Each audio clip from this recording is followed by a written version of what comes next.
me vuelve a ver el hombre, ¿no? El que era gobernador, y bueno, y esta otra vez, esta otra vez, ¿no? Esta es grillísima y desde luego pues me invitan, ¿no? Entonces eso es algo que para todos los partidos ha sido un desafío, ¿no? Involucrar a los jóvenes. Yo sé que me lo van a tumbar, pero yo ya les cumplí a los hombres. Imagínate.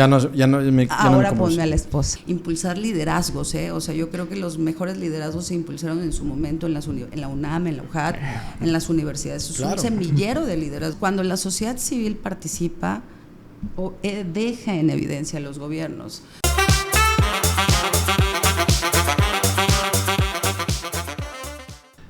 ¿Qué tal, amigos de Media Palabra? Pues bueno, excelente día a todos. Gracias por los comentarios. La verdad que la última entrevista ha sido un boom. Hemos recibido comentarios de todo tipo, Mauricio, de todo color, sabor. De todos los colores, ataques y todo. Y la verdad les agradecemos muchísimo, muchísimo que estén interactuando, que estén compartiendo nuestro contenido, pero sobre todo que nos vean. Y hoy sé que es otro capítulo más que van a ver. Hemos estado recibiendo a empresarios, deportistas, gente de los medios, gente del espectáculo, influencers. Y hoy nos toca entrevistar a una persona bastante interesante porque ha estado en el medio político. Mauricio, ¿cómo estás? ¿Qué tal, José David? Buenas tardes, buenas noches o buenos días, dependiendo de la hora que nos esté viendo. La verdad es que muy agradecido con todos los comentarios. Nos escribió hoy una persona desde Hong Kong, nos mandó muchos saludos y dice que está muy bueno el tema que estamos tratando. Y bueno, pues la verdad es que el interés es de que usted siga conectado con nosotros. Y sí, como decías, José David, nos toca entrevistar a una mujer que ha estado, bueno, en el ojo del huracán, que ha manejado muy bien su imagen y sobre todo que tiene fuertes convicciones por tratar de ayudar a la gente. Y bueno, vamos a conocerla más adelante. ¿Qué tal, Katia? Muy buenos días. Tardes, hola, noches. Buenos días, tardes, noches. Así es. Gracias, José David, Mauricio, por la oportunidad de estar aquí en un programa que entiendo que es un proyecto que están emprendiendo y que además deseo que tenga todo el éxito del mundo. Si algo tenemos que aprender es que las nuevas comunicaciones son parte del nuevo estilo de interactuar y que tienen una función fundamental, y generar contenido y iniciar un proyecto como están haciéndolo merece todo el reconocimiento, así que me siento muy honrada de poder estar con ustedes. Muchísimas gracias. Al contrario, gracias por venir. Y bueno, ya tenemos una dinámica, Katia. Nosotros no presentamos a nuestra gente, la gente se presenta. Y bueno, tienes todo el foro y todo el micrófono para ti, para que te presentes, la gente te conozca. En Tabasco te conoce muchísima gente, pero queremos que te conozcan más. Muchas gracias, David. Pues bueno, mi nombre es Katia Ornelas Gil, estudié la licenciatura en Derecho, soy maestra de Administración y Políticas Públicas, estoy estudiando la carrera de Psicología, tengo algunos diplomados en torno a igualdad y equidad de género y el interés superior del menor. También soy mamá, tengo un hijito que va a cumplir 9 años, y soy una activista, me considero una activista de causas, así es como hoy lo defino o lo redefino, como una persona que ha creído que la actividad política es el instrumento que permite incidir para poder construir en colectivo, desde luego en la participación incluyente, los cambios que este país, que este estado se merece. A sus órdenes. Oye, aparte una excelente oradora, porque ya se ve que traes camino y sabes hablar en el micrófono y todo. Gracias, Katia. Oye, Katia, la verdad que traemos ya una serie de preguntas, traemos una dinámica que no es golpeteo ni nada. Al contrario, queremos conocerte, queremos que la gente sepa cómo lleva el camino y cómo ha sido la participación de una mujer. Y bueno, una de las primeras preguntas es ¿qué te lleva a la política? Porque algo que no nos platicaste ahorita y nos dijiste que eres activista, pero eres una persona activa en la política. Sí. Hoy en día eres diputada en nuestro estado, sí. Y bueno, eso te etiqueta ya como una persona política. ¿Cuál fue tu motivación? ¿Qué fue lo que te originó para decir, oye, la familia, etcétera? Y platícanos un poquito. Sí, muchas gracias. Mira, David, Mauricio, yo lo considero como una circunstancia en mi vida, no sé, yo no lo tenía como parte de un proyecto de vida. Es verdad, cuando yo decido estudiar mi carrera, decido estudiar Derecho porque me parecía que era muy importante siempre he tenido, y creo que todos los jóvenes pasamos por esa etapa, una visión de este país y todas sus fortalezas, y por qué no han sido detonadas estas fortalezas, por qué seguimos siendo un país en vías de desarrollo, un país con tantas desigualdades. Esa fue de alguna forma una de las razones por las que yo decido estudiar Derecho, entendiendo que era la oportunidad para construir y aportarle algo a mi estado o a mi país. Mi sueño en aquellos entonces, cuando yo decidí estudiar Derecho, era ser justamente la comisionada de Derechos Humanos, la primera mujer comisionada de Derechos Humanos. Me gustaba mucho esta agenda que era parte, digamos, de uno de los compromisos de este país, siendo parte de los países que conforman la agenda importante de la ONU, ¿no? Sin embargo, pues una cosa es lo que tú crees y otra cosa es la vida, ¿no? La vida va ocurriendo cuando tú la vas planeando, y en una actividad que nada tenía que ver con mi carrera, era una actividad extracurricular, era una actividad que nos puso un maestro, Justino se llamaba, porque en paz descanse, murió ahora en COVID, que se trataba de que tuviéramos que aprender a hacer una conferencia. O sea, esa era parte, digamos, de esta actividad. El objetivo es que supiéramos cómo se hace una conferencia, los eventos masivos, actividades como complementario a lo que nosotros hacíamos. Ahí coincidíamos varias carreras de humanidades, pero yo al mismo tiempo estaba yo en primer semestre de carrera, estaba yo aprendiendo sobre teoría del Estado. Esa es una de las, digamos, materias que a mí más me han abierto una visión.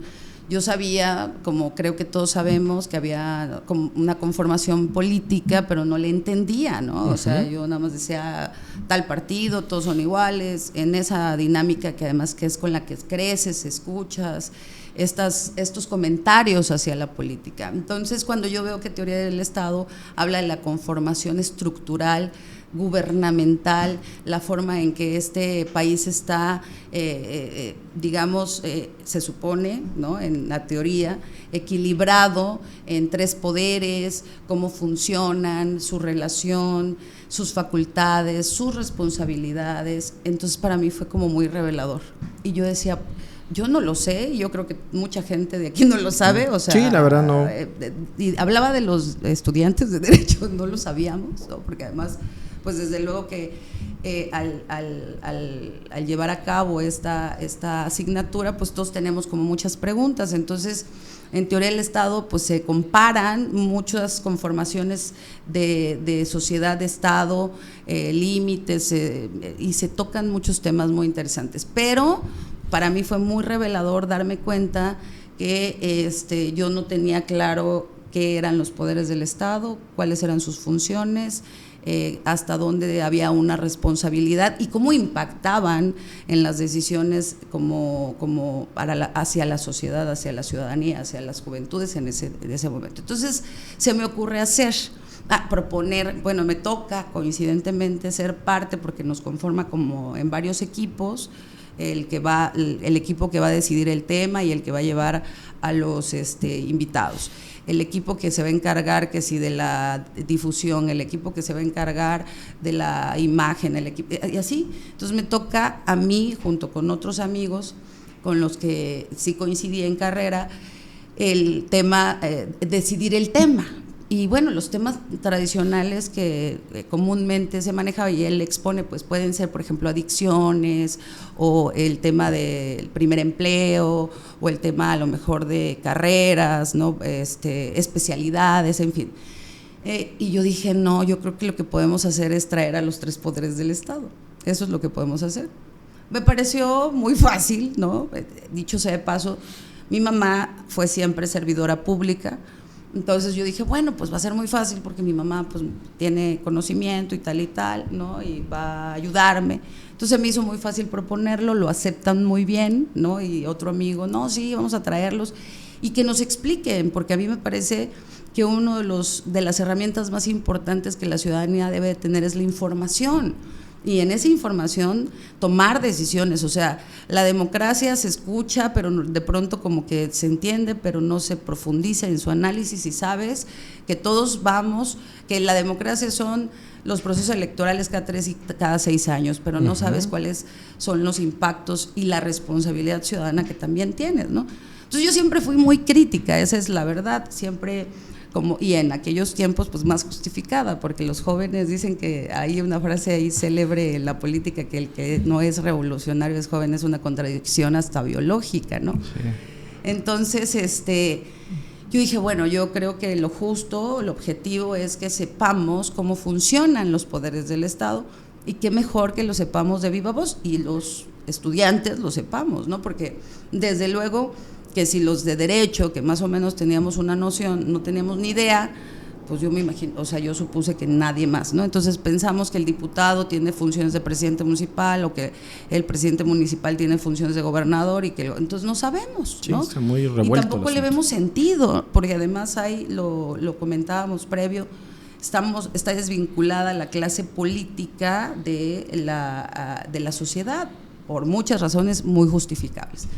Entonces, bueno, fue un proceso muy complicado, porque yo estudié en la UVM, y en ese entonces se iba apenas a inaugurar la Guadalupe, la que ya nada más quedó.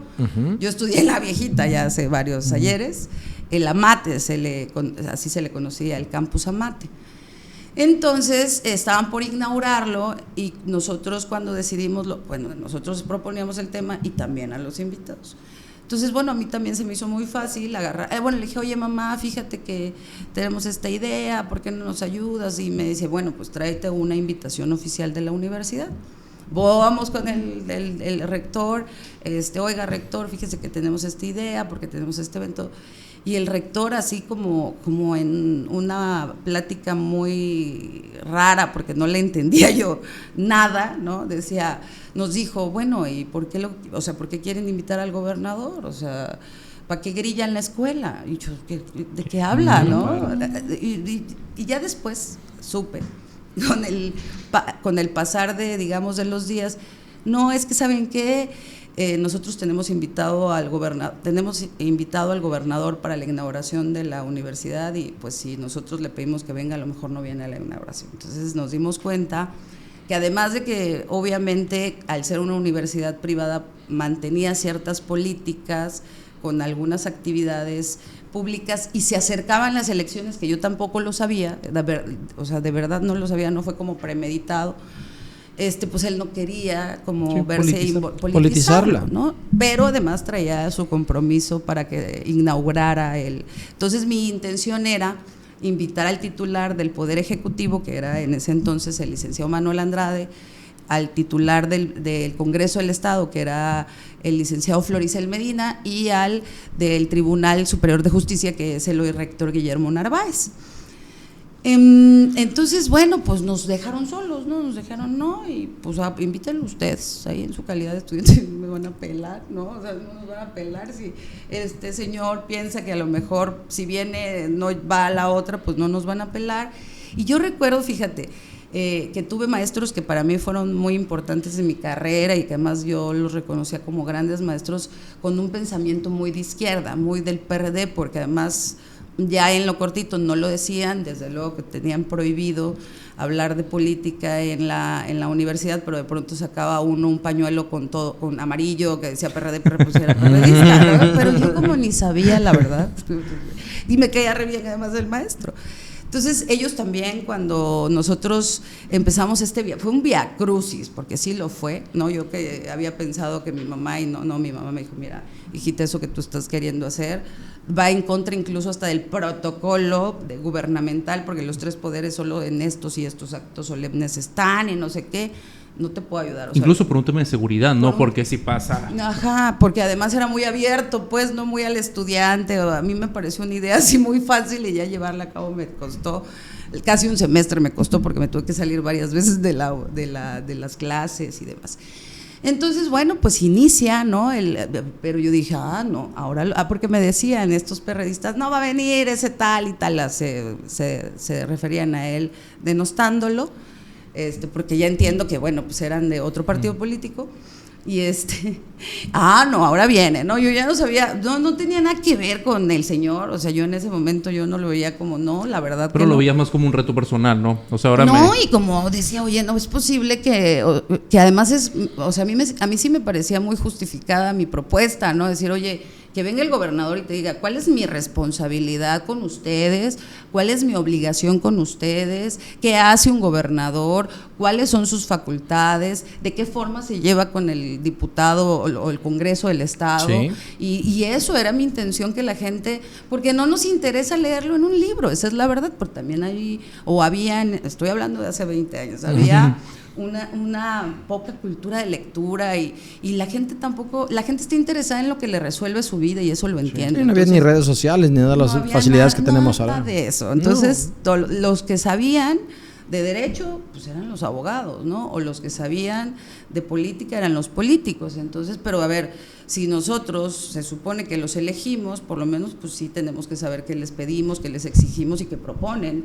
Y si esto que proponen va acorde con lo que nosotros queremos que nos represente, pues es importante.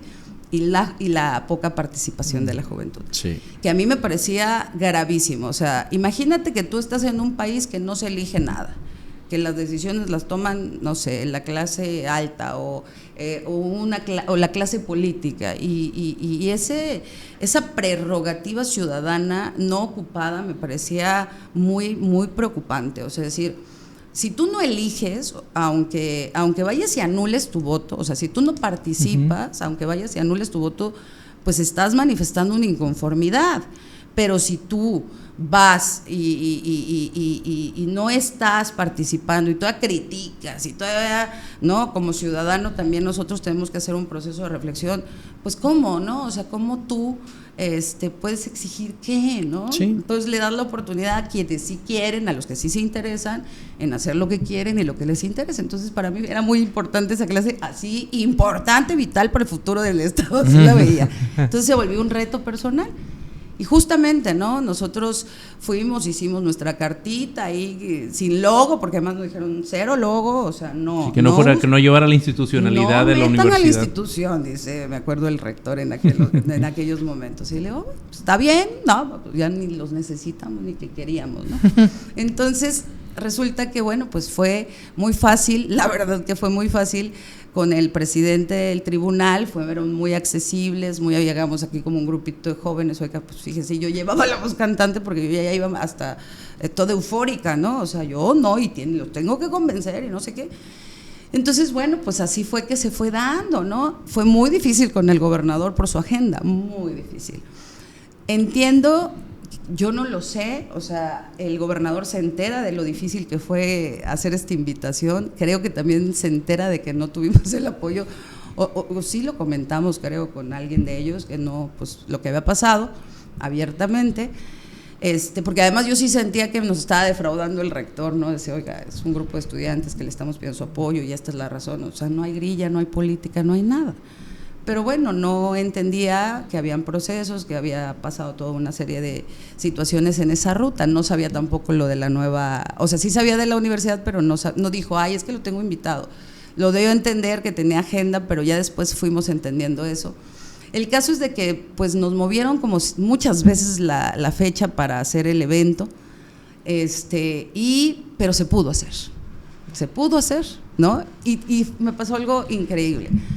No creían que iba a llegar porque además no confirmó, o sea, el gobernador no confirmó, ya teníamos confirmados a los dos, va a mandar un representante, eso es lo que siempre hacen, sí. y tal, y no les interesa. Y había un pendiente que tenía él en ese momento, en aquel entonces, que era un puente peatonal. Entonces, no se va a exponer a que se lo recuerde. Entonces yo no veía nada de eso, yo viene porque viene, no me importa. Y llegó. Y llega y no baja el rector, estaba ahí, no baja a recibirlo, ¿no? Pero le han de avisar, porque además pues el gobierno nos puso todo, nos puso el presidium, el podium, la carpa, todo nos puso el gobierno, todo. Entonces no necesitamos nada de nadie, ¿no? Al final, al confirmar el gobernador nos pone todo, pero el rector seguía sin creer que fuera a llegar el gobernador. Entonces llega el gobernador. Y en ese momento sale corriendo ¡Córrele! el rector y pues ni lo teníamos en presidium porque no lo teníamos confirmado. Y ahí es donde empieza de alguna manera a llamarles la atención a ellos, a quienes estaban en esta actividad, la forma en la que se manejaron las cosas, porque además nosotros uniformaditos, así con nuestras playeras, universidad privada. Si los estudiantes se involucran muy poco, o los jóvenes se involucran muy poco en actividades públicas, sobre todo se involucran menos los de universidades privadas, son los que más distantes están. Entonces ven un nicho de oportunidad y bueno, de ahí vienen invitaciones a mí, ¿no? Porque yo era la que estaba ahí muy... Yo ya mis amigos me decían, ay, ya, Katia, o sea, ya vamos a sacar cualquier cosa y no, tienen que venir porque eso además es su obligación, ¿eh? O sea, no nos están haciendo un favor, es su obligación venir a hablar. Y sí, salió muy bonita. La idea era justamente que ellos explicaran en lo experimental, o sea, en lo vivencial, ¿no? Cómo funcionaban las cosas, qué hacía el Congreso, cómo se conformaba en un tema colegiado. Y me invita a participar el licenciado Manuel Andrade en el proceso que venía, ¿no? Pero antes de eso, fue así como muy, fueron pasando como eventos, no a propósito, no en una ruta, no los fui planeando. Ese mismo maestro que me vio, porque además me veía muy aplicada, fui muy aplicada en la universidad, porque la verdad es que no me fue tan fácil estudiar la carrera, o sea, sí era machetera, ¿no? No era como que ya yo leía y todo se te quedaba. No, yo le tenía que leer y hacer cuestionario, resumen y todo. Entonces me veían como muy aplicada, pero sí estaba yo muy interesada en salir lo mejor posible. Entonces, este maestro, digamos, del PRD, que además era un gran maestro en Derecho Civil, nos dio las 3 materias de Derecho Civil, me invita a un concurso de oratoria, debate y ensayo político. Pero yo tengo pánico escénico, o sea, uno de mis más grandes desafíos ha sido vencerlo, ¿no? Entonces yo decido el ensayo político. Como me veía tan participativa, nos invitó a varias compañeras y compañeros, entre ellos a mí. Entonces yo hago la de ensayo político y hago por teoría del Estado, o sea, todo empezó con teoría del Estado, ¿no? Y hago un ensayo que se refería a la importancia de la participación política de los jóvenes. Uh-huh. Y gana el concurso a nivel nacional. Fíjate, lo pierde a nivel local porque ellos eran parte del jurado. Este maestro era parte del jurado junto con otros maestros, pero cuando llega Manuel, el gobernador, al evento, entonces ellos me empiezan a decir, a mí me decían priista, eres una priista, o sea, primero me decían que no iba a llegar y cuando llega piensan que al revés. porque soy priista, pero no, además yo decía, ¿qué les pasa? O sea, no era así, ¿no? No era así hasta ese momento. Entonces pues me vetan del ensayo, no hizo, o sea, a nivel local, porque era un ensayo era un concurso nacional del Instituto de la Juventud con el estatal. Entonces el jura, o sea, no pasa, pero los mandan todos estos ensayos a México, ganan otros lugares y yo gano el primer lugar nacional, yo ya lo daba por perdido, ¿no? Entonces me invitan como ganadora a la conmemoración, a la Quinta Grijalva, ahí hicieron un evento con los jóvenes que ganaron los certámenes, y ahí me vuelve a ver el hombre, ¿no? El que era gobernador, y bueno, y esta otra vez, otra vez, ¿no? Esta es grillísima y desde luego pues me invitan, ¿no? Yo tenía 18 para 19 y me invitan a ser suplente de diputada. Entonces me habla mi mamá y me dice, a esa edad, Katia. Sí, y yo para esto yo ya estaba más o menos como empezando, ya tengo que empezar a trabajar, ya quería yo empezar a foguearme, ¿no? En mi actividad era derecho, yo estaba, quería derechos humanos, les comentaba, pero todas mis amigas me decían, y eso también influye mucho, que todas se iban a iniciar su carrera judicial. O sea, digamos, en el ámbito judicial, y yo dije, bueno, pues está padre, pero en la federal. Entonces, esa también es un proceso, digamos, de aprendizaje muy largo, de mucho tiempo y digamos, de mucho mérito, ¿no? Empiezas ahí, pues como puedas, ¿no? Ahí como cosiendo los archivos, tráeme el café y todo eso. Varias amigas mías que están ahí, casi todas mis amigas de la universidad con las que más me juntaba, las del famoso grupito, uh-huh. Todas están en en ese camino, ¿no? Y yo iba ya también para allá, ¿no? Pues con todas mis amigas. Pero me habla un día mi mamá y me dice, oye, Katia, me hablaron del partido. Conmigo no tenían ningún tipo de relación.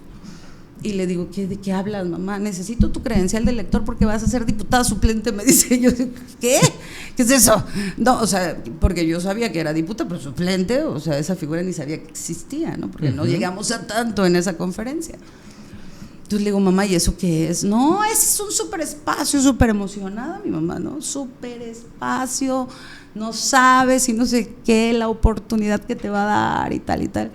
Le dije, ma, pero ¿y qué? O sea, yo ya quiero empezar a hacer un trabajo. No, esto tiene que ver, vas a ser la sustituta, si llegara a pasar de un político, no sé cuál, porque tampoco sabía nada, pero es muy importante, y vas a ver que esto te va a ayudar, y no sé cuánto ganan o qué, no nada. No me dijo nada, no sé nada de eso, me dice, yo nomás te estoy pidiendo que busques tu credencial de elector y tal, y bueno, está bien, y yo la tenía hasta perdida, no puede ser contigo, no sé qué. Bueno, ahí voy, la saco, y saco lo que me pidieron. Me piden que haga yo ya de ahí me piden que haga yo una propuesta de campaña para que yo en este espacio me dirigiera, digamos, a alguna actividad, y yo, mamá, ¿qué es eso? Ayúdame. Y bueno, ahí mi mamá, ¿no? También, porque a mi mamá sí le ha gustado pues la actividad política, pero ella se dedicó siempre al servicio público. Y eso te quería preguntar, o sea, ¿influyó mucho que tu mamá hubiera estado en el servicio público para que tú lo trajeras en los genes, no? Fíjate que yo no sé si en los genes, pero desde luego que como todo, ¿no? Como bueno, no como todo, pero mayormente quien estudia medicina es porque hay una influencia en casa, o siempre hay una influencia. Yo peleaba siempre con ella, decía, mamá, eso que tú, porque las charlas eran de política siempre, ¿no? Y a mí me caían muy gordas esas charlas, y yo siempre criticando, ¿no? Y ya de ahí estaba yo ahí, y bueno, pues dije, bueno, a ver, ¿de qué se trata, no? Yo ya quiero trabajar, ¿no? Entonces, bueno, pues se está abriendo este camino, no tenía ni idea. Entonces, oye, pues presenta una propuesta de campaña. Y yo, pues los jóvenes, ¿no? Los jóvenes, yo no sabía nada de partido, o sea, la conformación del partido, me doy a la tarea de estudiar sus documentos, me doy a la tarea. Y entonces, por ejemplo, veo que el partido está conformado por sectores, organizaciones, sus representaciones, una estructura, y me parece muy interesante, ¿no? Empieza a parecerme muy interesante, pero yo lo hacía desde la sociedad civil, porque ellos veían esa fortaleza en mí, o sea, pues digamos de jóvenes que no se involucran normalmente, porque pues afortunadamente eran jóvenes que pues sus condiciones económicas posiblemente hasta de privilegio, ¿no? Que si se dedicaban a alguna actividad profesional era porque querían tener una actividad profesional, pero tenían muchos y muchas sus papás con empresas o con alguna actividad privada, ¿no? Entonces eso es algo que para todos los partidos ha sido un desafío, ¿no? Involucrar a los jóvenes que tienen ciertas condiciones económicas y que además pues no se sienten ni interesados en eso, ¿no? Oye. Y me meto en esta parte. Oye, pero ¿ya tenías tú alguna inspiración, motivación o alguien que tuvieras que tú dijeras, sabes qué, yo ya desde niña o desde joven, adicional a tu mamá, ¿no? Porque tu mamá la tenías en casa. Con mi mamá era llevarle la contraria, digo, eso también es parte de la chamba de los hijos, ¿no? O sea, vamos contra eso. El espíritu revolucionario. Es naturaleza, yo creo que es parte, de hoy que soy mamá lo sé mejor que nunca, o sea, yo tengo un hijo de 8 años que va a cumplir 9, que es un adolescente bebé, o sea, es un adolescente chiquito y le encanta llevarme la contraria. Entonces, fíjate que yo comparto esta experiencia que me parece, me llama mucho la atención porque sí sentí, ¿no? O sea, no había para mí conciencia de muchas cosas. Entre 9 y 10 años escucho a Colosio en este discurso que tanto cimbró al país. Sí, marcó a toda una generación. Sí, ¿verdad? Yo no sé, yo cada vez que lo digo, sí, hay gente que me dice, sí, yo también. Yo veía a Colosio como un hombre común, ¿no? O sea, un hombre promedio, un mexicano promedio, pero que transmitía una emoción que todos compartíamos. Y yo en ese momento ni entendía su discurso, ni tenía claro esto que estoy diciendo, pero sí sentí una conexión con esa figura, ¿no?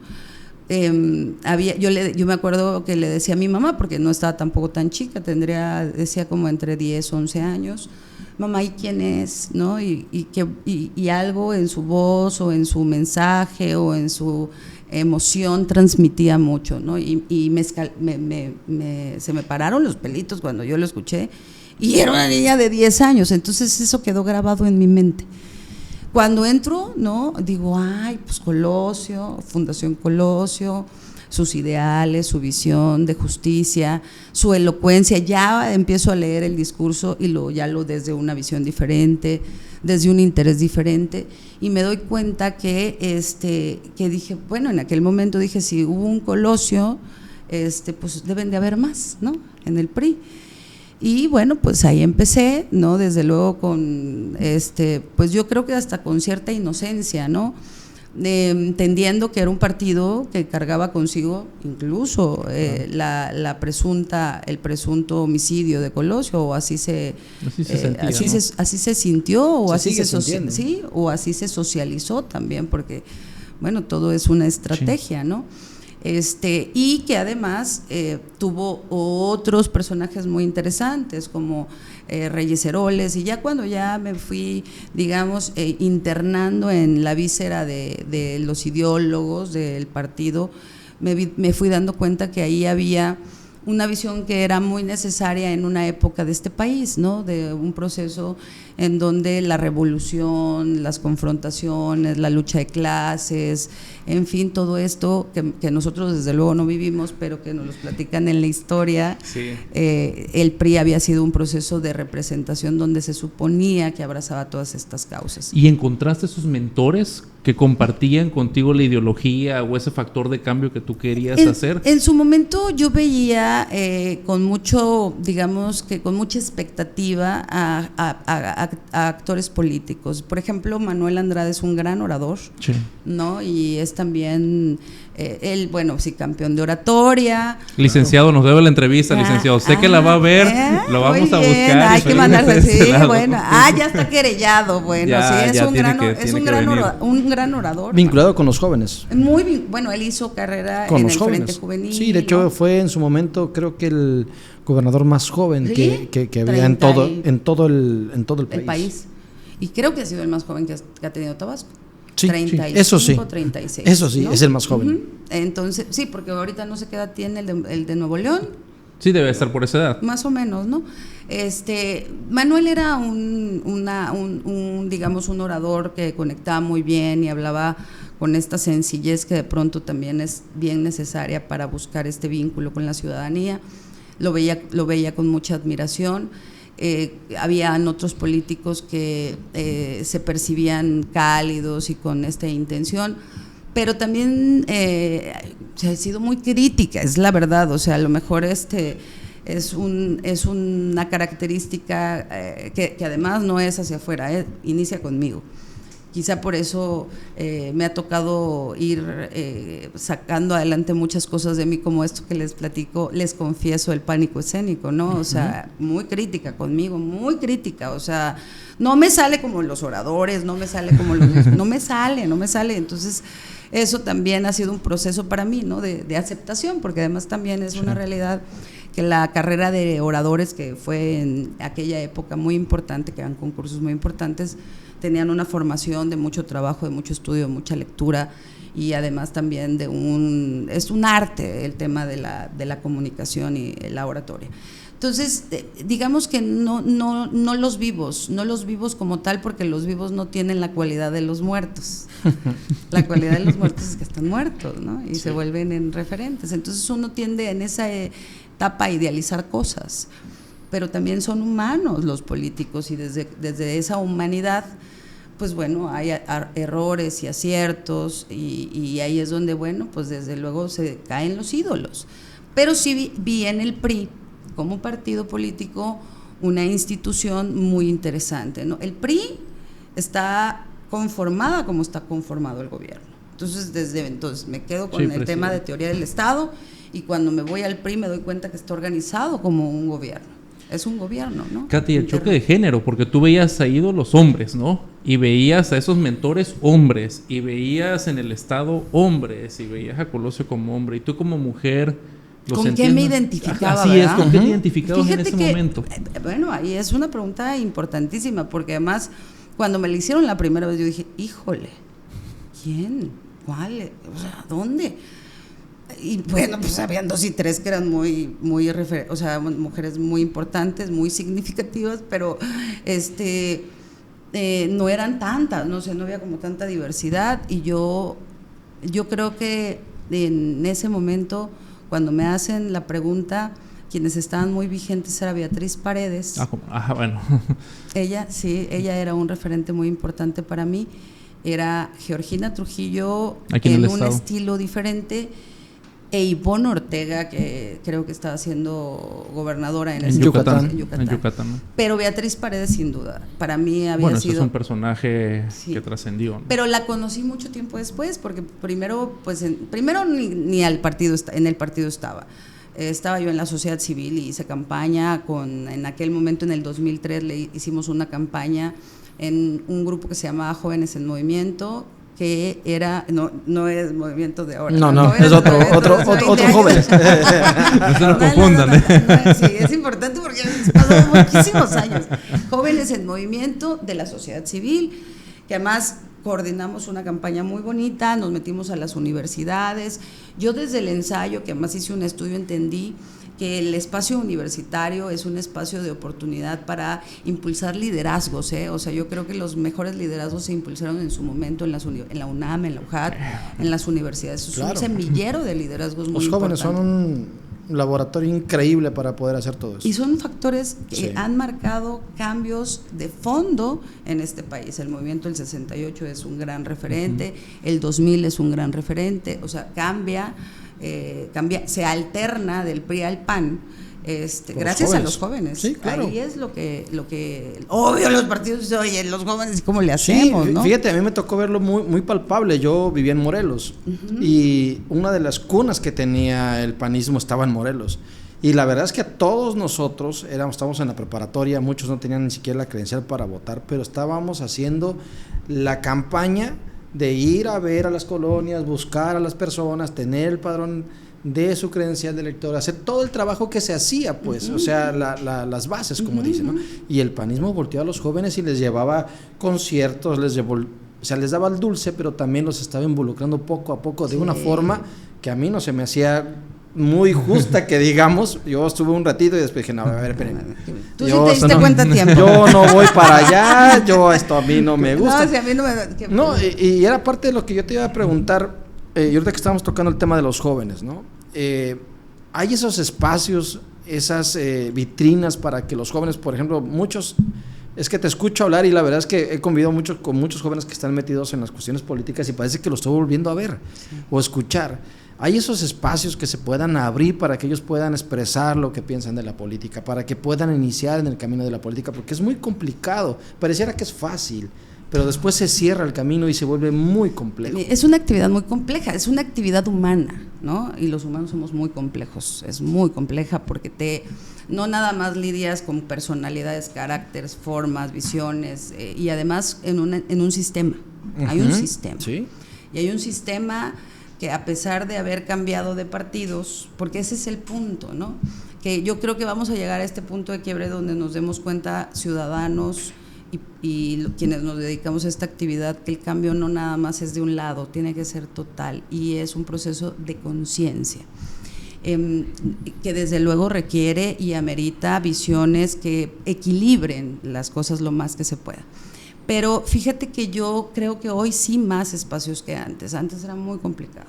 Antes éramos parte del discurso, sí, los jóvenes arriba y bien y tal, pero para poder llegar a un espacio era complicadísimo. O sea, era el monopolio de los grupos, que hay, yo creo, no nada más en un partido, sino en todos. Los otros se llaman tribus. Grupos, y así le va corrientes. poniendo usted el nombre que usted quiera. Exacto, o sea, pero siempre va, a ver, un joven, pues, ¿cuáles son sus, digamos, su anatomía, por llamarle de alguna manera?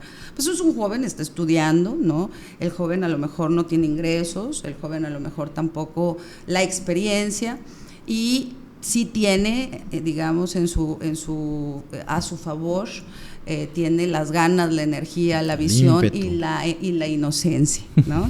La inocencia y el primer amor. Entonces, cuando tú conectas, mi experiencia con los jóvenes fue muy, muy bonita porque trabajábamos con pura emoción, o sea, era ahí con energía, con ganas, con convicción. No había, claro, tenía que ver mucho también con divertirnos, de pasárnoslas bien, ser buenos amigos, hacer comunidad, pero no nos movía en ese momento, oye, te doy una lana, y si con una lana, no, ni siquiera, bueno, en la etapa que a mí me toca. Pero sí han ido aperturándose por la propia condición de desgaste de la política, aperturándose espacios para los jóvenes.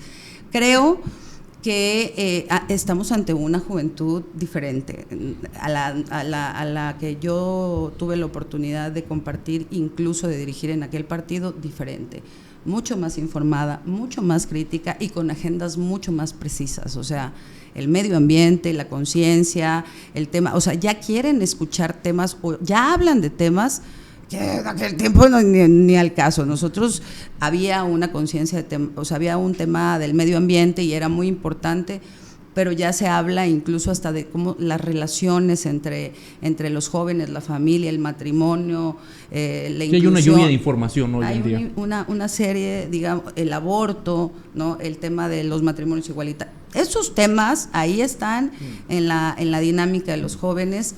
Y desde luego los intereses de siempre, que son los intereses que son parte incluso del sistema, ¿no? Sí, claro. Bueno, termino mi carrera y de ahí que me dedico, ¿no? ¿Cómo le hago?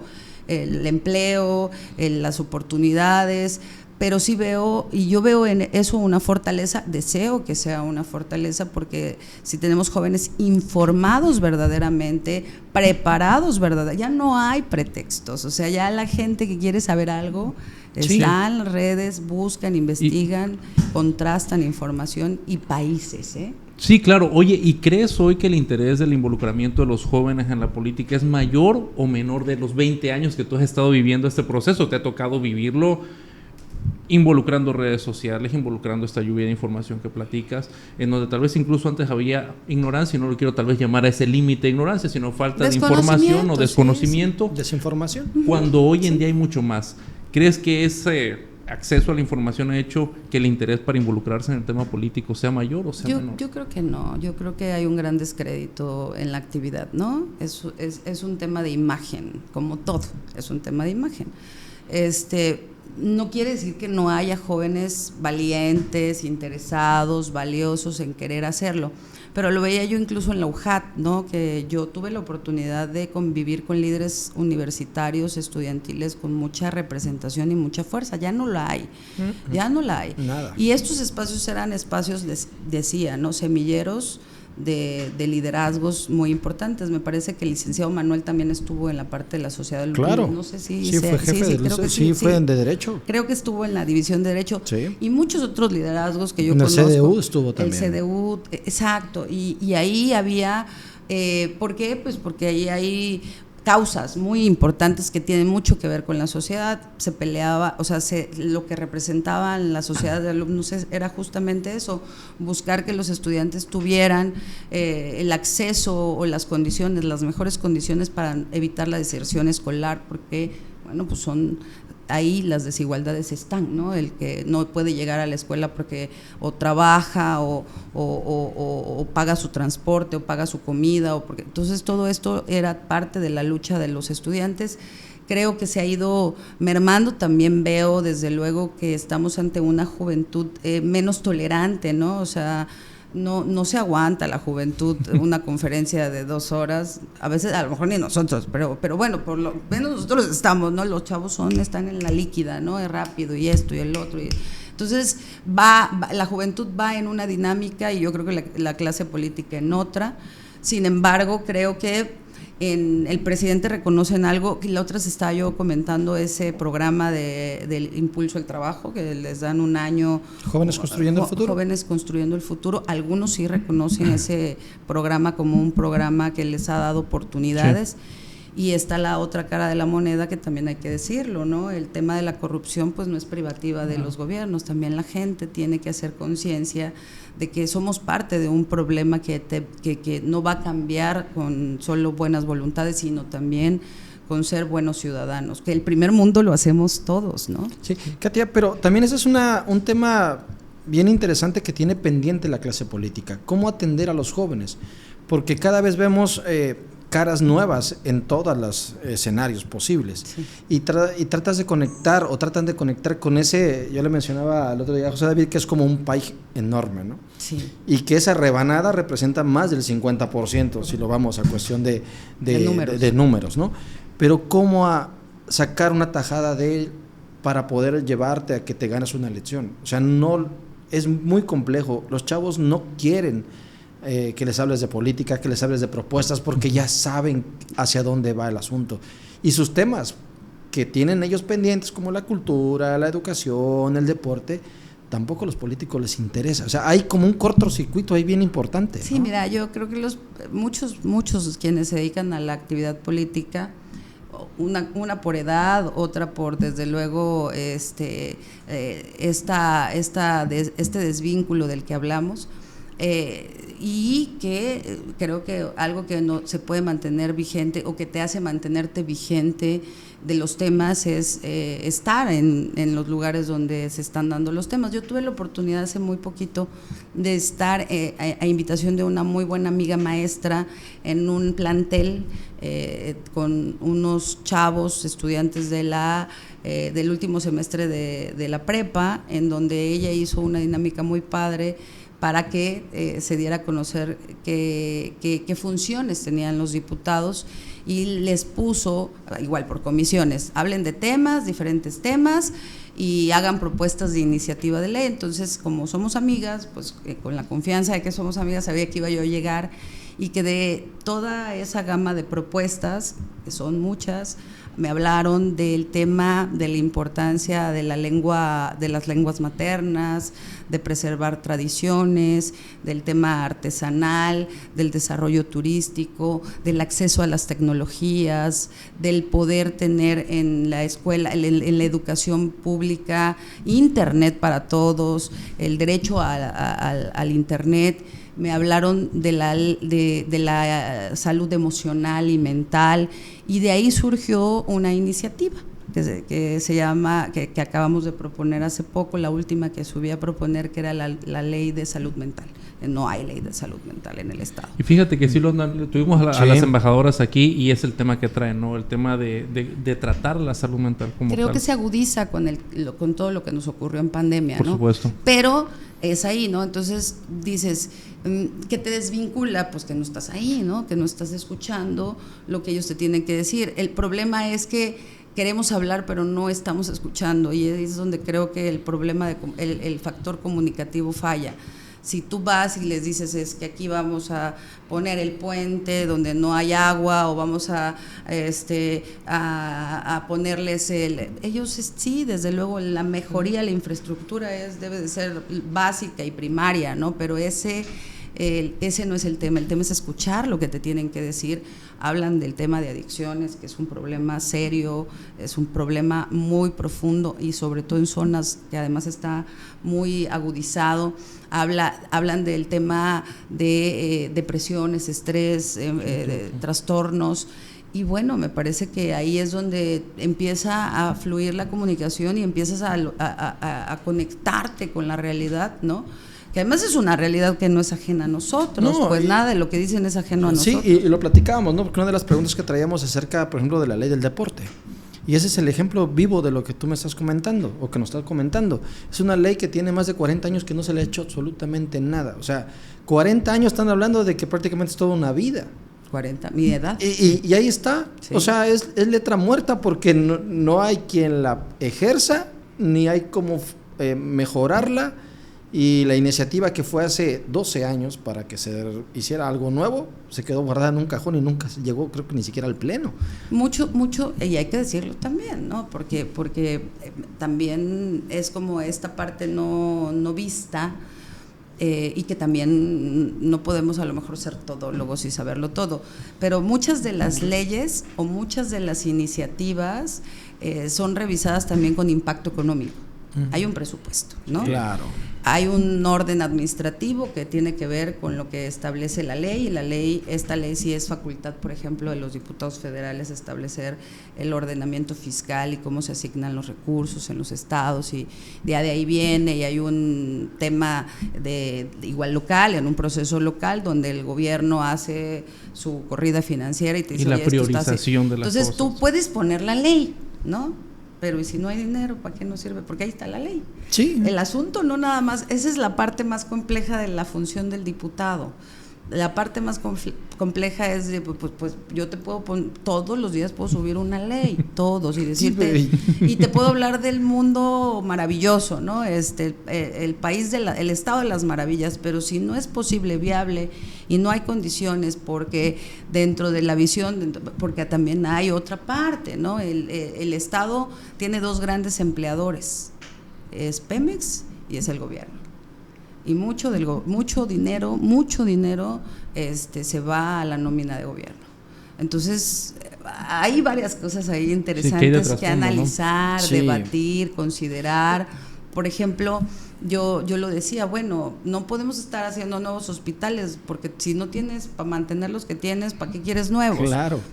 Otro de los problemas es el no seguimiento a las infraestructuras, a la continuidad entre trienios o sexenios, sexenios, ¿no? ¿no? Nuevo, a mí se me antoja, tengo una nueva visión, entonces esto ya no sirve, vamos a darle esto, pero el dinero sigue siendo el mismo, ¿no? Entonces, ¿cómo le hacemos para mantener esto y hacer el otro? Y eso es todo también. Y fíjate qué importancia tiene que lo menciones y que lo hables así como es, porque así son las cosas, porque los chavos no lo entienden. Así es. Si tú le dices al chavo, quiero un nuevo estadio, pero ¿cómo voy a mantener ese estadio? Claro. O sea, ¿para qué voy a hacerte una ciudad deportiva nueva si después no voy a tener ni siquiera para pagarle a la persona que vaya con la podadora? Bueno, ni voy a tener para la podadora. Pues. Exacto, y además es un tema cultural también, sí, ¿no? Porque yo he tenido la oportunidad de recorrer el estado varias veces, ir a sus secciones, o sea, no nada más digamos al centro, ¿no? Sino también me he metido hacia la parte, digamos, de poblados, rancherías, villas, y ahí te das cuenta de cuántas infraestructuras en abandono hay.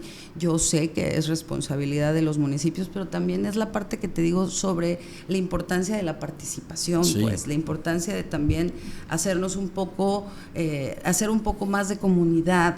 Que eso pasó en COVID muy padre, o sea, yo algo que rescato, varias cosas que rescato de esta situación tan complicada, donde hubieron pérdidas muy lamentables para todos nosotros, donde se fue gente queridísima, donde hubo mucha muerte. Hay también mensajes muy interesantes que si los recuperamos a lo mejor es un poco este cambio que todos queremos ver. Se hizo mucha comunidad, mucha gente perdió sus trabajos, sí, mucha gente se quedó en condiciones muy complejas económicamente, sin poder salir, sin poder hacer actividad, y empezó la comunidad, ¿no? Y yo recuerdo que incluso se hicieron grupos, ahí la tecnología como ayudó, se hicieron grupos y entonces entre todos se apoyaban, y la señora que trabajaba a lo mejor tenía su escuelita, ¿no? Por poner un referente que sí es verdad, agarró y empezó a hacer comida, ¿no? Y empezó a vender, y bueno, pues para comprarle, para ayudarle, y empezó a hacer comunidad, esa comunidad que ha rebasado a los gobiernos siempre, sí, que siempre tiene más participación. Cuando la sociedad civil participa, deja en evidencia a los gobiernos. Pasó con el terremoto del 85 y ahí los jóvenes fueron muy importantes en su participación. Es que los jóvenes siguen siendo un sector que cuando conectan te cambian la pichada en cualquier momento. Han habido, lo decía yo, en el 2000 los jóvenes fueron los que determinaron la alternancia, fueron ese 30% que no define hasta el último día o poco antes y dice ya no más. Y que salieron realmente, ¿no? Salieron a participar y ahí están los números. Y creo que ni siquiera si nos vamos al INEGI tendríamos que ver la edad de los votos con Andrés Manuel, creo que ni ese número alcanzaron los chavos a votar en este sexenio pasado. O sea, esa fue la importancia. Una generación completamente dijo, hey, queremos algo totalmente diferente. Totalmente diferente. Ellos, la juventud promueve los cambios cuando le entran, ¿no? Cuando deciden participar. Y desde luego que, como bien dices, no les interesa, porque además es asociativo, ¿no? Asocios de políticos, pues los mismos de siempre, hablando lo mismo, dando las mismas respuestas que además no van a poder cumplir, porque me puedes decir, ay, todo va a mejorar, todos van a tener empleo, la pobreza... ¿Qué es lo que escuchamos cada 3 o cada 6 años, no? Oye, Katia, y digo, la verdad que el tiempo nos va ganando y sería muy bueno seguir platicando de muchas cosas, pero vamos a ir saltando entre temas, ¿no? Equidad de género. Es importantísimo, igualdad. Hoy estás en un lugar, en una diputación como mujer, pero la gente yo creo que quiere preguntarlo y siempre nos usamos este medio, ¿no? ¿Qué tan difícil fue como mujer llegar ahí? Hace poco se habla de tema, ¿no? Donde tenía que ver una igualdad y donde el número de diputados hombres, mujeres, etcétera. Hay personas que salen beneficiadas, hay personas que salen perjudicadas, pero hay un camino aún así muy difícil para llegar. ¿Cuál es tu recomendación para los jóvenes o las jóvenes o mujeres para jóvenes caminar eso? Fíjate que yo lo compartía, yo no percibía esta desigualdad, porque para poder percibir estas desigualdades hay que adentrarse en la historia de los movimientos feministas. Cuando yo he llegado a dar algunas pláticas con las mujeres, con los estudiantes o los jóvenes que me han hecho el favor de invitarme, yo les pregunto a las mujeres y a los hombres, porque son mixtas las pláticas, si creen que es un derecho o un privilegio votar. Entonces dicen, pues un derecho. Uh-huh. Y ustedes creen que es un derecho o un privilegio estudiar, pues es un derecho. Uy. Pero hace tantos años, ¿no? Hace 90 años era un privilegio de unos cuantos. La mujer no tenía la posibilidad de para empezar, decidir con quién casarse. Para empezar, no podía votar, era considerada como una menor de edad, no podía, desde luego, ser votada, mucho menos. Y la ropa que decían podían escoger. No podían tener propiedades, sí. No podían hacer transacción. Entonces, a ver, bien, venimos, no es, lo digo siempre, no es exclusivo de México ni de Tabasco, pero sí está mucho más agudizado en Latinoamérica, desde luego, estas desigualdades, este machismo estructural que tenemos todos. Sí. Todos lo tenemos porque estamos educados bajo el mismo, las mismas creencias, el mismo régimen, y todo también influye no nada más en lo que te dicen, sino en lo que tú interpretas. Hemos estado ahí trabajando mucho sobre la simbología, ¿no? O sea, los símbolos son también muy importantes. Entonces, bueno, pues lo que yo puedo decir es que desde luego que hay mucho camino por hacer, muchas cosas que están pendientes para poder avanzar de manera equitativa, ¿no? Igualitaria, porque a mí me dicen muchos compañeros, es que ya igualdad hay porque hay un 50% de mujeres, porque ya tenemos congresos mayoritariamente por mujeres, dicen, los congresos de la paridad de género, les dicen. No, hombre, esa es la punta del iceberg, porque además la primera deconstrucción que hay que hacer es la propia. O sea, sí, porque una cosa es la ley y otra cosa es la parte cultural. No puede ser que por ley. Sí, la propia. O sea, si nosotros seguimos siendo parte de esta cultura que reproduce, mantiene y sostiene la violencia machista, que no es exclusivamente de hombres, pues desde luego que va a seguir siendo un tema pendiente. Entonces lo primero que tenemos pues que cuestionarnos es todo, nuestras propias relaciones personales. Es verdad cuando te dicen es un desafío o es un acto revolucionario aceptarte como mujer en un país como este, porque hay tantos estándares, parámetros, es que las mujeres y en política así me pasaba, ¿no? Porque yo no lo entendía hasta que empecé a abanderar a las mujeres, ¿no?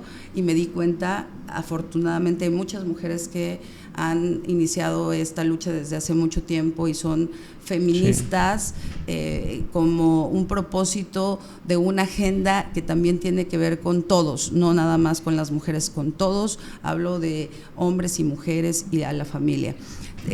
Hay estudios muy importantes muy valiosos que hablan que la violencia y las desigualdades también impactan económicamente. También el poder trabajar en esas desigualdades estructurales va a permitir que este país avance por el tema de las responsabilidades, por el tema de los privilegios que han tenido por las propias condiciones los varones en una cultura extremadamente machista y que tiene manifestaciones pues muy dolorosas socialmente hablando, como los feminicidios, que ya es en su máxima expresión.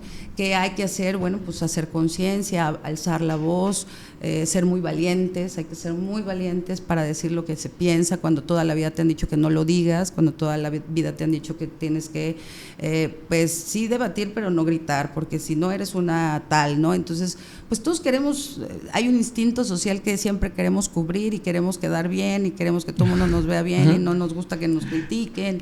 Y claro que entras en este formato, ¿no? Hay cosas que son mínimas y casi imperceptibles entre cuando nos criticamos entre mujeres, o nos comparamos en cuerpos, o cuando yo descalifico a alguna compañera porque yo creo que llegó por esta situación. Entonces, pues es mucho un proceso propio primero, y después es un proceso hacia afuera, ¿no? De actuar de manera muy consciente y muy responsable en tus propios límites. Mira, para empezar creces, y eso es en todos, o pasa con hombres y mujeres, con ideas y conceptos muy, digamos, profundos, ¿no? Como el amor todo lo aguanta, todo lo soporta. Eso, que además es de la Biblia, ¿no? Es un pasaje de la Biblia.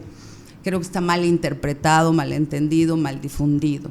Y así hay muchas personas que se sostienen relaciones no nada más con parejas, sentimentales, no nada más sentimentales, también con familias, también con amigos, de relaciones que están cargadas de esta idea, este pensamiento que ha mantenido pues a lo mejor poco saludables estas relaciones, ¿no? Oye, y eso nos lleva a una buena pregunta: ¿violencia de género político existe? Hablamos de equidad, hablamos de inclusión, y entonces hablamos también de violencia de género político, porque tú eres muy conocedora del tema político, y hablamos muchas veces de la violencia doméstica, ¿no? y de la violencia que pasa a nivel sentimental, a nivel familiar, pero la violencia de género político, laboral, pues está institucionalizada y está normalizada. Las mujeres nos quedamos calladitas porque calladitas nos vemos más bonitas y porque no queremos desafiar al pater familia, o por ponerle un término, o al líder, porque eso no nos conviene, porque nos conviene mejor quedarnos calladas, porque no vayamos a incomodar con el argumento, y eso es lo que ha permitido que muchas mujeres avancen. Otras tantas no, otras sí son combativas, pero desde luego que tiene costos muy altos. Hay costos muy altos, como obviamente la descalificación, el ser inadecuada, inadaptada, la histérica, tal y tal. Entonces, sí hay un proceso muy complejo interno de los partidos políticos. Mira, te voy a platicar una experiencia que yo tuve cuando fui dirigente del OMPRI, y hablo que es un proceso colectivo. Yo no voy a sacar aquí mi termómetro de quién es más feminista y quién es menos, ¿no? Es la verdad, es un proceso que no es de ahorita, lleva muchos años gestándose este proceso de movimiento de equidad y de igualdad y de inclusión, pero que está en un momento muy interesante. Yo viví el 2014, fíjate qué pasa en el 2014, que fue un punto de quiebre muy importante. Nosotros formamos como país parte de estos estados que forman la Agenda 2030. En la Agenda 2030, dentro de los puntos está la desigualdad de género, la violencia de género, y está como uno de los objetivos para ir, digamos, agotando o avanzando en esta agenda. En esta agenda hay estudios en esta propuesta va fundamentada por la ONU, por la OMS, por instituciones muy serias que documentan los impactos de la violencia estructural, que viene desde que eres pequeño, desde que te están desde que saben que yo mamá, sé que viene varón, voy a comprarle a mi hijito todo azul porque el azul es de niños, y si es niña, así. Desde ahí, eso no puede ser posible, o sea, sí, desde ahí, porque ya estás asignando, ¿no? Ya estás etiquetando, desde que le compras a la niña la muñequita y al niño el carrito, a la niña lo de casa, al niño lo de afuera, vas asignando, y hay incluso el que está mal, es que, a ver, ayuda a tu hermanito, atiende a tu hermanito. Porque es la débil, porque es el fuerte. Ajá, porque es esto. Pero además hay otra parte también en contra de los hombres, ¿no? Tú no llores, no eres una niña. No expresas tus sentimientos, ¿no? A nivel de llorar. A nivel emocional, ¿no? Aquí hay una desconexión, o sea, aquí desconectas al hombre porque la que tiene el patrimonio emocional es la mujer. Ustedes no pueden llorar. Es insensible por completo. Y eres el proveedor, además. Sí. Y si no eres un buen proveedor, fracasas. Entonces, todo esto ha hecho, como todo, ¿no? Ha llegado a un punto en el que se plantea y se replantea. Entonces, cuando llega el 2014, para nosotros antes del 2000, hay una gran reforma.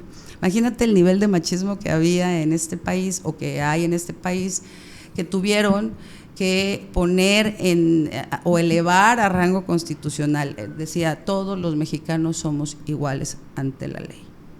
Todos los mexicanos. Pues había que, la reforma dice, todas y todos los mexicanos somos iguales ante la ley.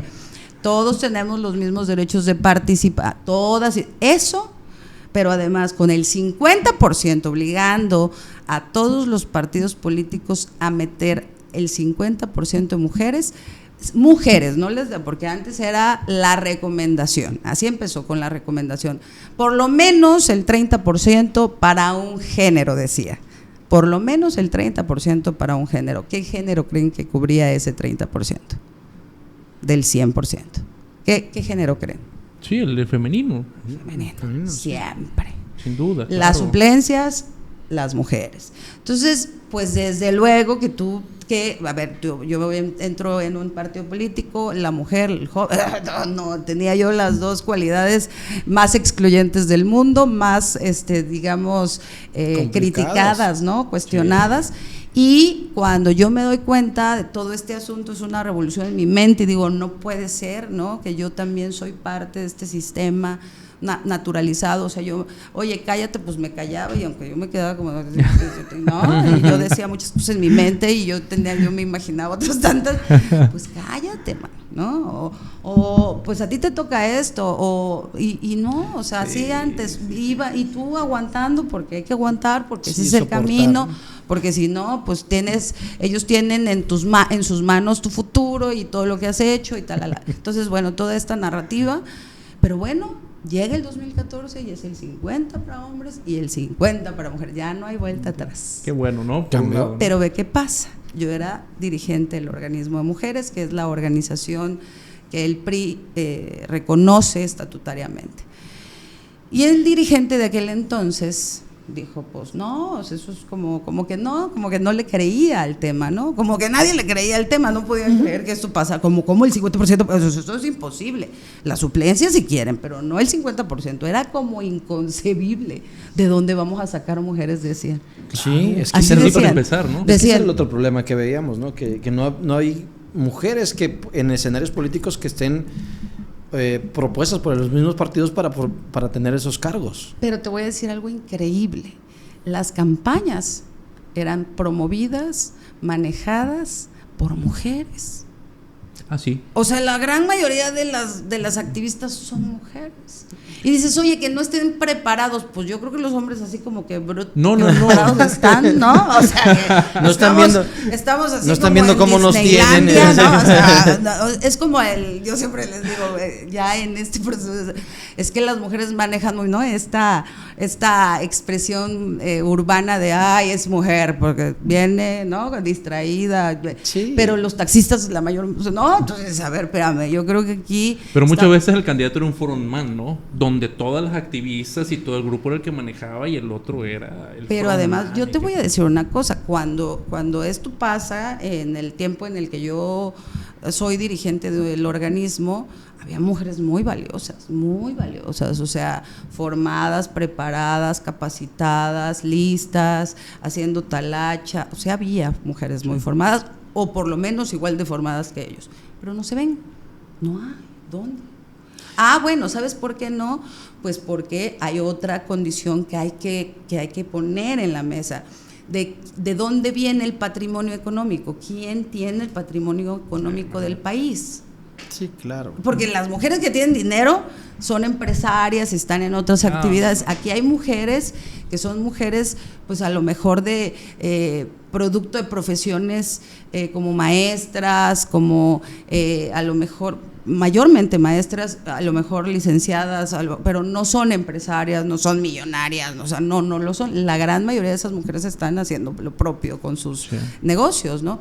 No las veían por eso, pero sí los hombres sí eran empresarios y políticos, ¿no? Sí, podían hacer todo. Todo, porque además había quien en casa cuidara todo, Sí. ¿no? Pues aquí hay una... Entonces las desigualdades vienen, o sea, son por varios lados. Y cuando pasa esto, del 50%, pues, ¿qué crees?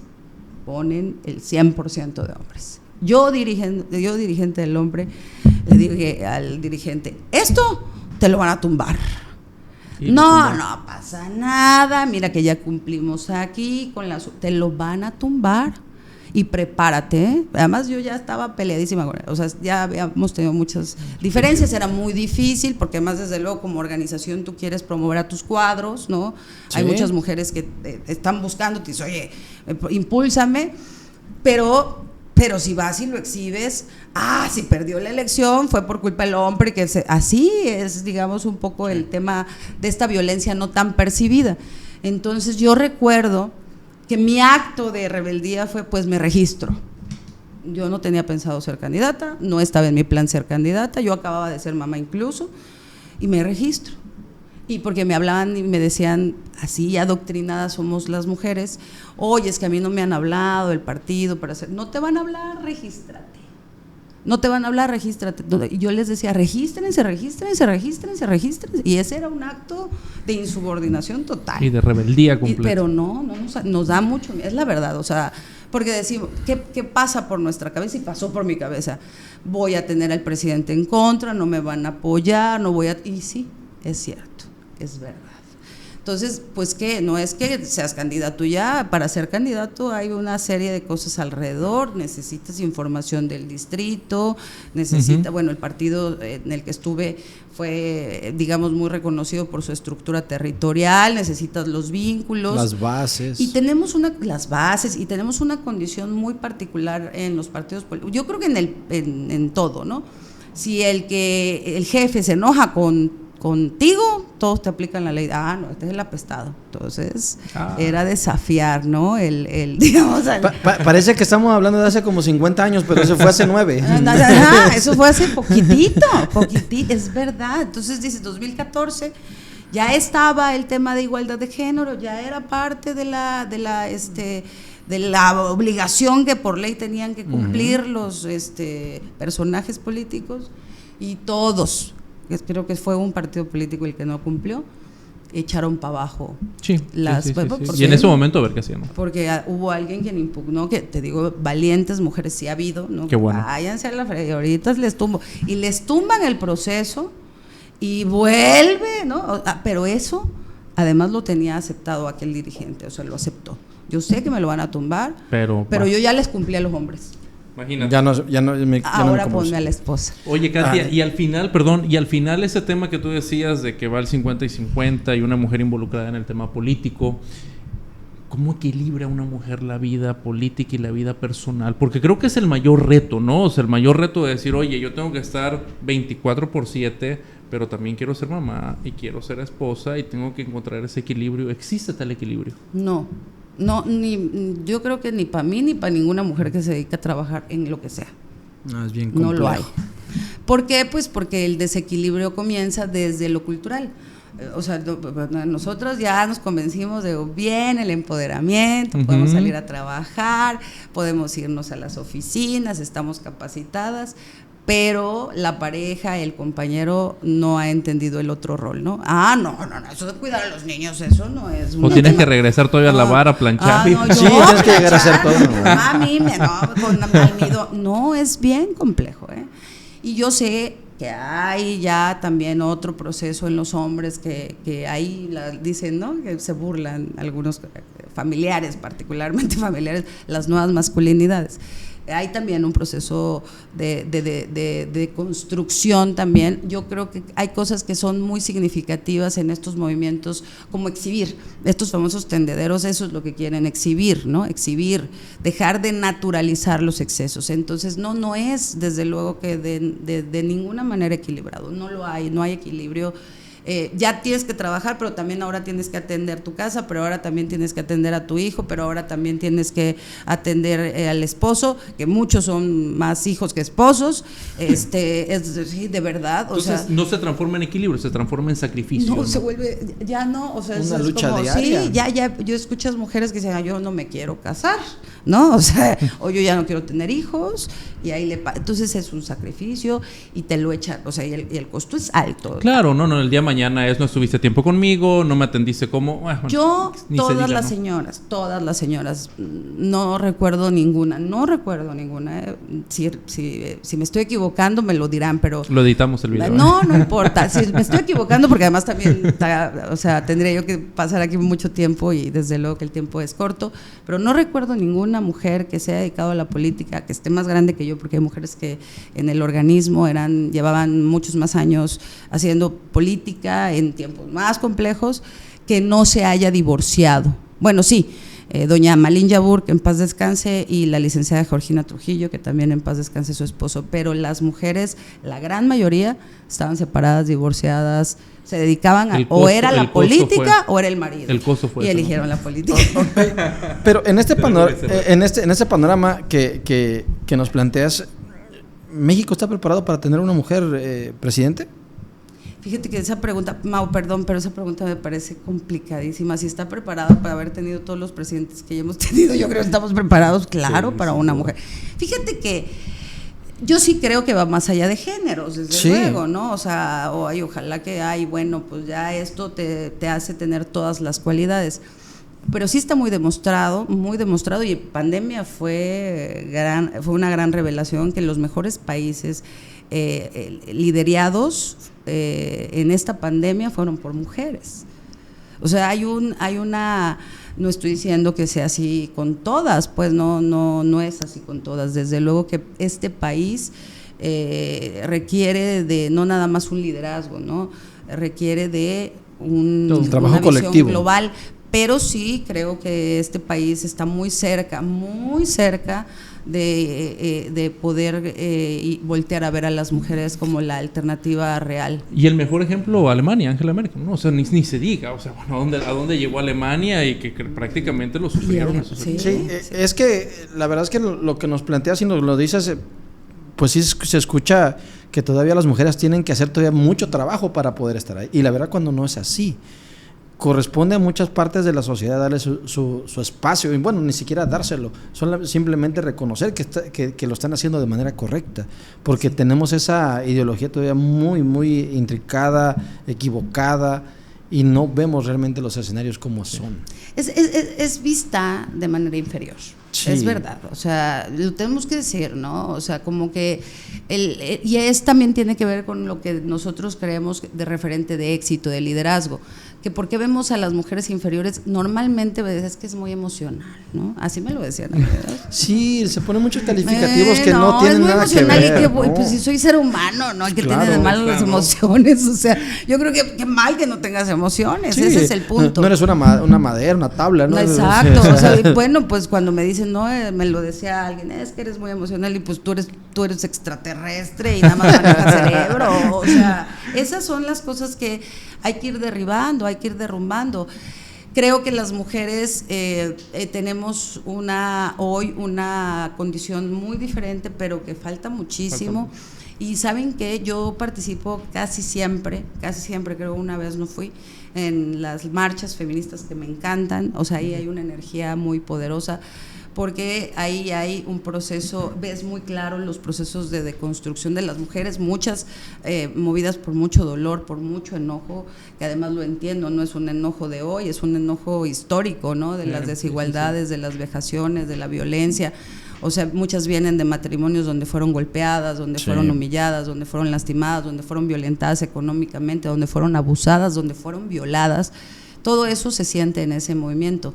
Pero también hay mujeres que están luchando por puntos en la agenda muy importantes que creo que poco a poco han ido cambiando nuestra conciencia colectiva. Sí. Katia, el tiempo nos apremia, la verdad. Yo creo que nada más queremos conocer un poquito de tu futuro. Hoy estás como independiente, ¿sí? Y creo que quiero que quede a veces claro en la forma en la que piensa un político, ¿no? Y muchas veces nos queda esa duda. Hoy en día, ¿qué priorizas? ¿Los ideales, los principios o del otro lado el pueblo, ¿no? Que es siempre tan difícil de decir cómo puedes conjugar esas cosas. Hoy viene un futuro que tú lo vas a conocer muy bien, que tú sabes que te pones, no queremos tampoco tocar muy bien ese tema, ni es baja esto, va a ser el otro, no. Pero viene eso, ¿no? O sea, viene hoy en día como una persona independiente, política, activa. Sí. ¿Dónde entra esa prioridad? ¿Se pone una encima de la otra? Sí, sí, creo entender, David. Fíjate que yo desde hace muy poco tiempo dejé de vivir en el futuro. Vivo hoy, mañana no sé si va a pasar, qué vaya a pasar. También aprendí con el tiempo que hay creencias que tenía antes muy firmes, como lo que acabas de decir. Yo ayer 19, no sé cuándo vaya a salir porque… Mañana creo. Bueno, el 19 de abril renuncié oficialmente y formalmente y materialmente a una actividad, a mi activismo o a mi militancia activa en 20 años en el PRI. Lo hice por muchas razones, pero sobre todo por un acto de conciencia, de autoconciencia conmigo misma, sabiendo que todo lo que yo convencidamente he defendido, a lo mejor no siempre de la manera adecuada o la que hubiera yo querido, ¿no? En mi pensamiento, pero que he defendido con toda la convicción, no coincidía con lo que ocurría o lo que está ocurriendo hoy con los dirigentes del partido. Entonces, yo he mantenido desde hace un rato ya una actividad mucho más ciudadana. Sigo desde luego recibiendo, escuchando, en contacto con mucha gente que milita en el PRI, que buscan algún apoyo, alguna gestión, que si necesitan alguna situación en particular en algún hospital, en alguna gestión de algún medicamento, en fin. Eso sigo haciendo.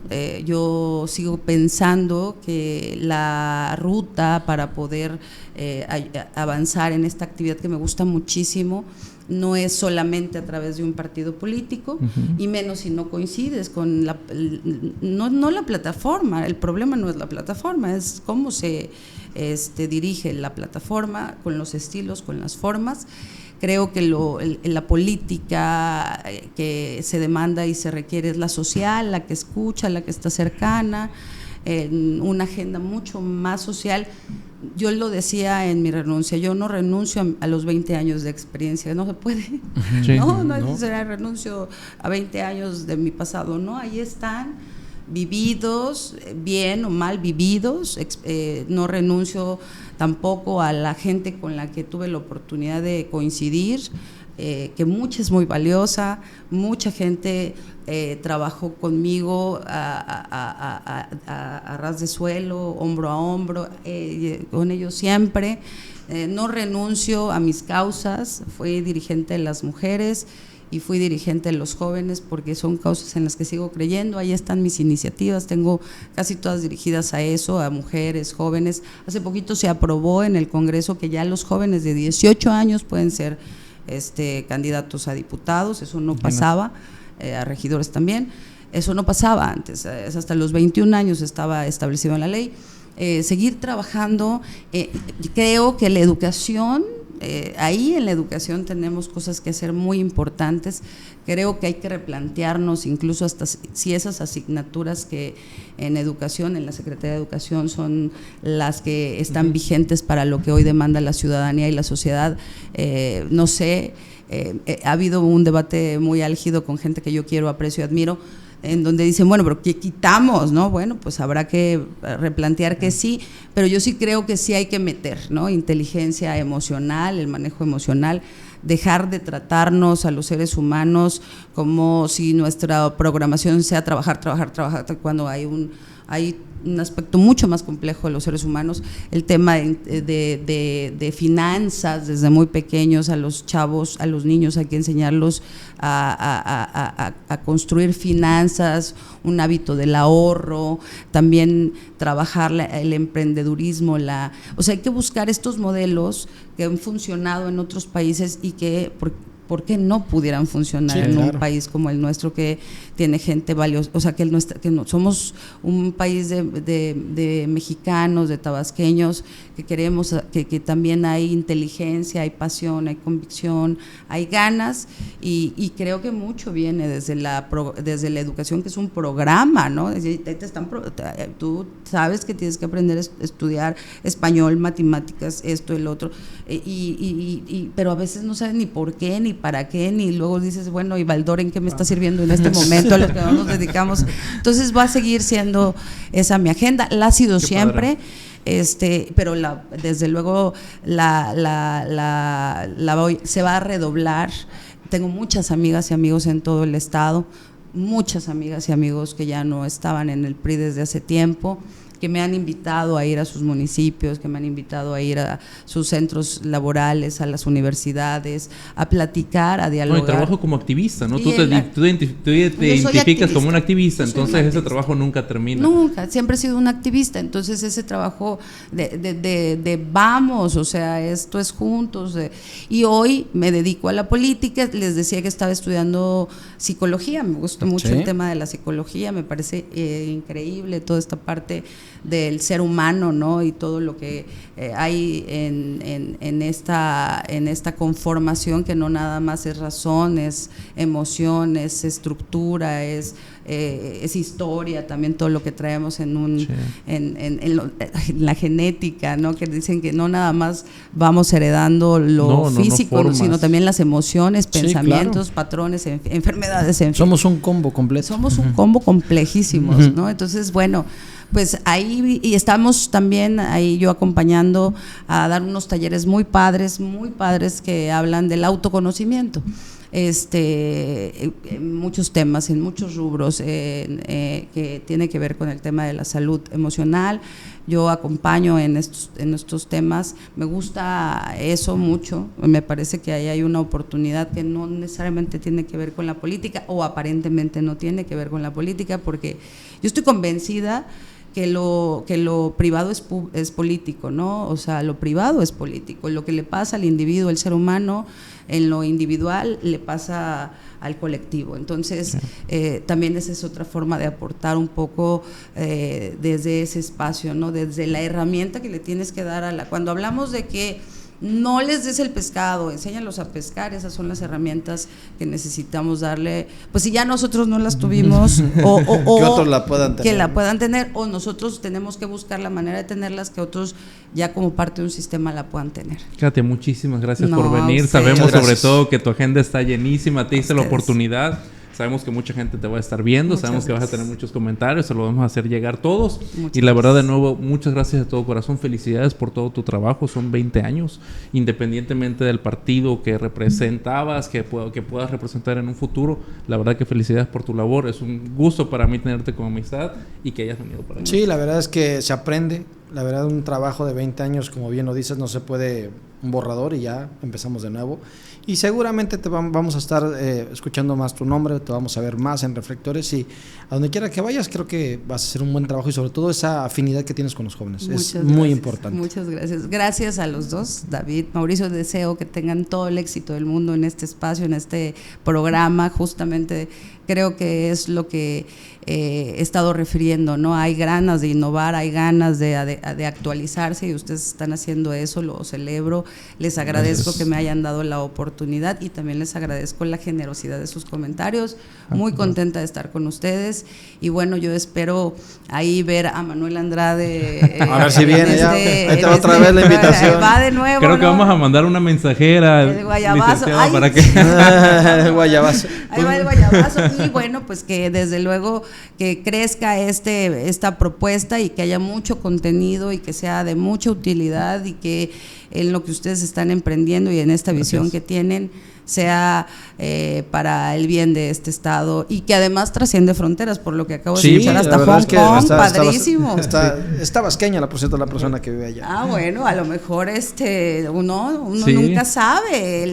Fíjate que las estadísticas es pues en todo el mundo. Sí. Bueno, mayormente México, pero sí, nos ven en Europa, nos ven en todos lados. Es la maravilla de sí, eso es una chulada. Plataformas. Y aparte a cualquier hora del mundo. Sí, ya somos atemporales. Exacto. Bueno, pues muchísimas gracias. Ese fue un programa más. Espero les haya gustado mucho. Los comentarios, clic a todo lo que ven ustedes abajo. Muchísimas gracias una vez más.